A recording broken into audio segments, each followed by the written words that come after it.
Let's imagine for a moment we had the option to redesign human civilization from the ground up.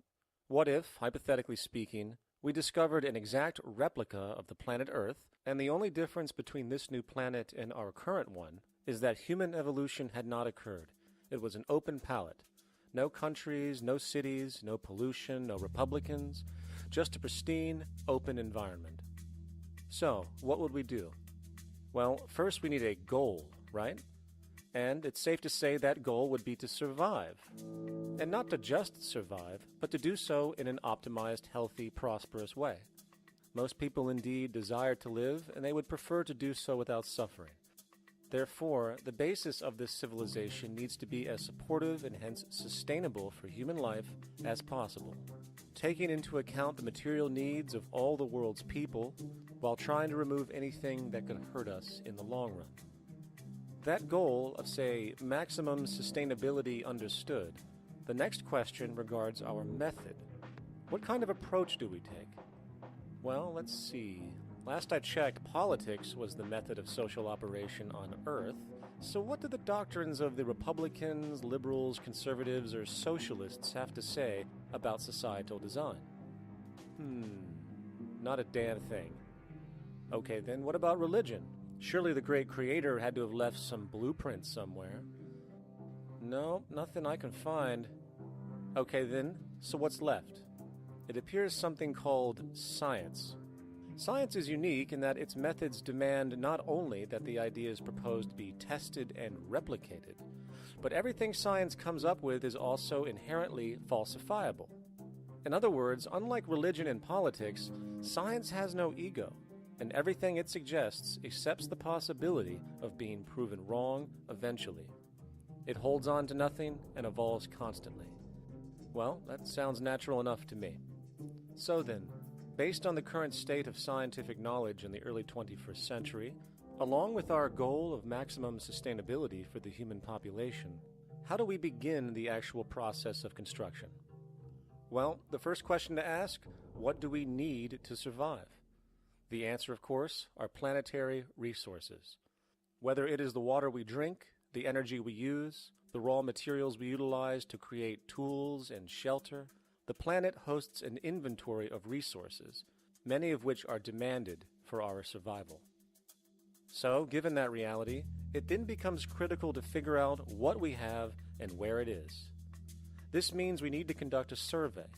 We simply locate and identify every physical resource on the planet we can, along with the amount available at each location, from the deposits of copper, to the most potent locations for wind farms to produce energy, to the natural freshwater springs, to an assessment of the amount of fish in the ocean, to the most prime arable land for food cultivation, etc.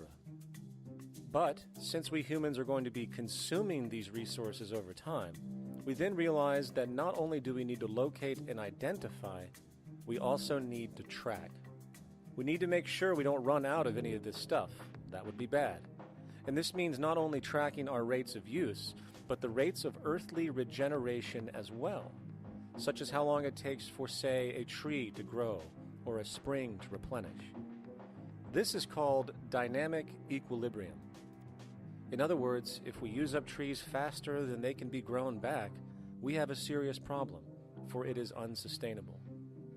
So then, how do we track this inventory, especially when we recognize that all of this stuff is scattered everywhere? We have large mineral mines in what we call Africa, energy concentrations in the Middle East, huge tidal power possibilities on the Atlantic coast of North America, the largest supply of freshwater in Brazil, etc. Well, once again, good old science has a suggestion. It's called systems theory. Systems theory recognizes that the fabric of the natural world, from human biology to the earthly biosphere to the gravitational pull of the solar system itself, is one huge synergistically connected system, fully interlinked. Just as human cells connect to form our organs, and the organs connect to form our bodies, and since our bodies cannot live without the earthly resources of food, air, and water, we are intrinsically connected to the earth, and so on. So, as nature suggests, we take all of this inventory and tracking data and create a system to manage it. A global resource management system, in fact, to account for every relevant resource on the planet. There is simply no logical alternative if our goal as a species is survival in the long run. We have to keep track as a whole. That understood, we can now consider production. How do we use all this stuff?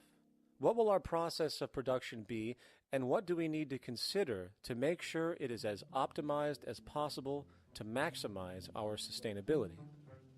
Well, the first thing that jumps right out at us is the fact that we need to constantly try and preserve. The planet's resources are essentially finite, so it is important that we be strategic. Strategic preservation is key. The second thing we recognize is that some resources are really not as good as others in their performance. In fact, some of this stuff, when put into use, has a terrible effect on the environment, which invariably hinders our own health.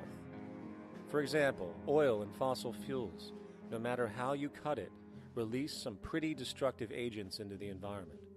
Therefore, it is critical we do our best to use such things only when we really have to, if at all. Fortunately for us, we see a ton of solar, wind, tidal, wave, heat differential, and geothermal possibilities for energy production, so we can strategize objectively about what we use and where to avoid what could be called negative retroactions, or anything that results from production or use that damages the environment and hence ourselves. We will call this strategic safety to couple in with our strategic preservation. But production strategies do not stop there. We are going to need an efficiency strategy for the actual mechanics of production itself.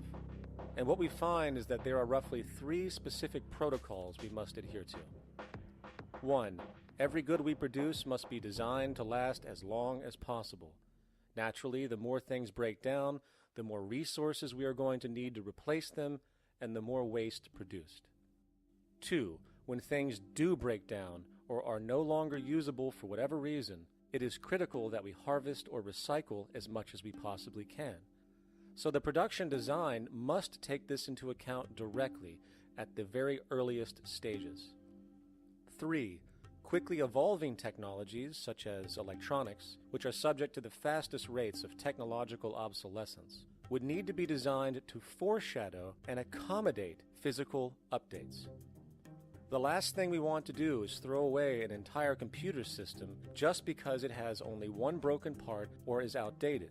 So we simply design the components to be easily updated, part by part, standardized and universally interchangeable, foreshadowed by the current trend of technological change. And when we realize that the mechanisms of strategic preservation, strategic safety, and strategic efficiency are purely technical considerations, devoid of any human opinion or bias, we simply program these strategies into a computer which can weigh and calculate all the relevant variables, allowing us to always arrive at the absolute best method for sustainable production based on current understandings.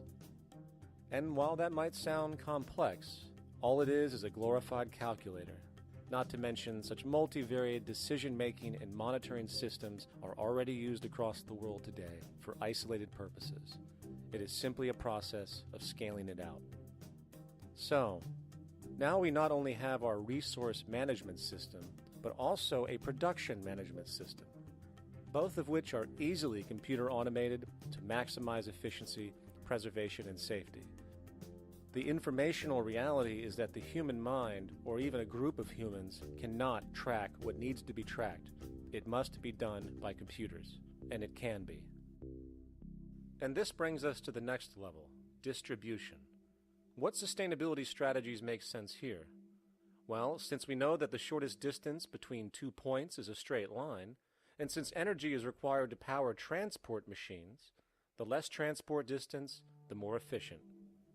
Producing goods in one continent and shipping them over to another only makes sense if the goods in question simply cannot be produced in the target area. Otherwise, it is nothing but wasteful. We must localize production so distribution is simple, fast, and requires the least amount of energy. We'll call this the proximity strategy, which simply means we reduce the travel of goods as much as possible, whether raw materials or finished consumer products. Of course, it might also be important to know what goods we are transporting and why, and this falls under the category of demand. And demand is simply what people need to be healthy and to have a high quality of life. The spectrum of material human needs range from core life-supporting necessities, such as food, clean water, shelter, to social and recreational goods, which allow for relaxation and personal social enjoyment, both important factors in human and social health overall. So, very simply, we take another survey. People describe their needs. Demand is assessed, and production begins based on that demand. And since the level of demand of different goods will naturally fluctuate and change around different regions, we need to create a demand distribution tracking system, so to avoid overruns and shortages. Of course, this idea is old news. It is used in every major store chain today to make sure they keep up with their inventory. Only this time we are tracking on a global scale. But, wait a minute, we really can't fully understand demand if we don't account for the actual usage of the good itself.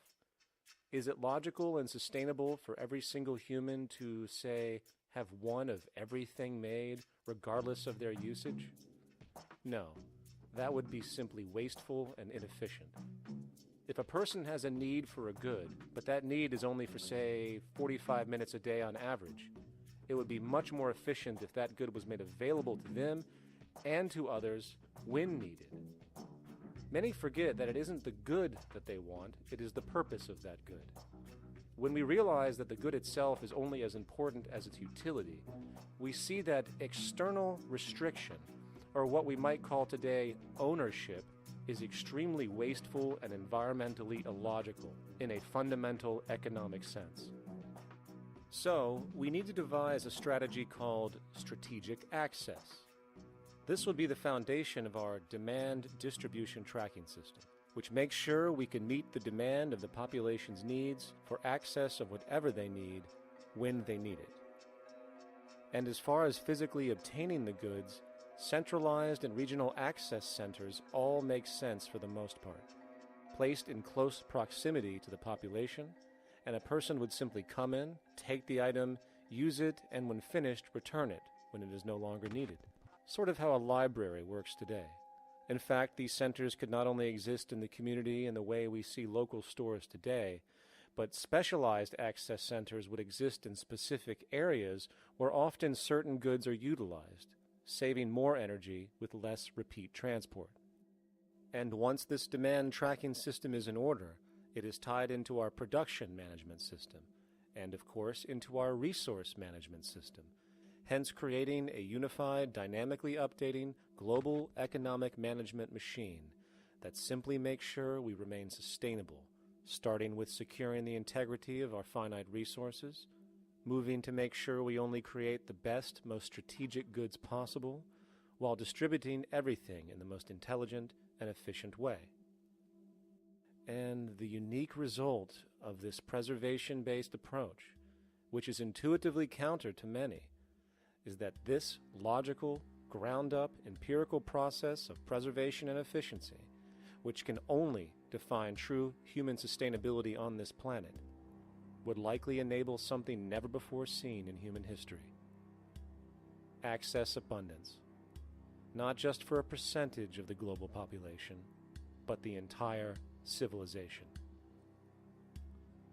This economic model, as was just generalized, this responsible systems approach to total Earth resource management and processes, designed again to do nothing less than take care of humanity as a whole in the most efficient and sustainable way, could be termed a resource-based economy.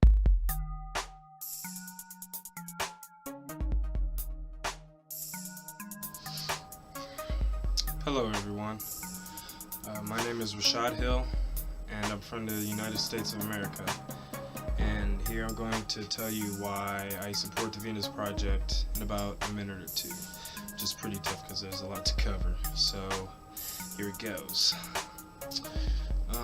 I support the Venus Project because, as far as I know, it is the boldest organization out there as far as tackling our social and economic problems by, for one, declaring all the Earth's resources as a common heritage of all people, which is a fancy way of saying we need to share the resources. If one nation controls majority of the resources, then it seems kind of obvious, which it isn't really that obvious to a lot of people, that you're going to produce anxiety within people, not just within the entity that is a nation, but on the individual level. You're going to get people who are going to get anxious or are going to have to find the means of living to survive, not have to struggle. So the Venus Project, for one, starts with that, and in doing so, utilizing the scientific method and the best that technology has to offer to allocate resources, to manage the resources, to distribute the resources, in an intelligent manner, and to offer all goods and services free of charge, without any servitude, without having to fill out forms or anything. You can just go to a library and check out a book. It's basically the same applies for instruments or boats or bikes or whatever you can think of will be available, for your use without having to pay anything. Same with food, which can be grown, or managed, again, intelligently. And that is why I like the Venus Project so much, because it offers that, using scientific method and, surveying what we have and applying what we know and using that information to do what's necessary, basically. And I haven't seen anything else like it out there. If there is, though, let me know. I will do research or whatever. I've been looking into the Venus Project for about 2-3 years now, so again, like I said, this is the best thing that I know of. So that's a little bit of why I support the Venus Project. I can go on and on and on, but I'm trying to do this in a minute or two, so I think I did that, which I'm going to sign off now. So again, my name is Rashad, and I support the Venus Project. Deuces.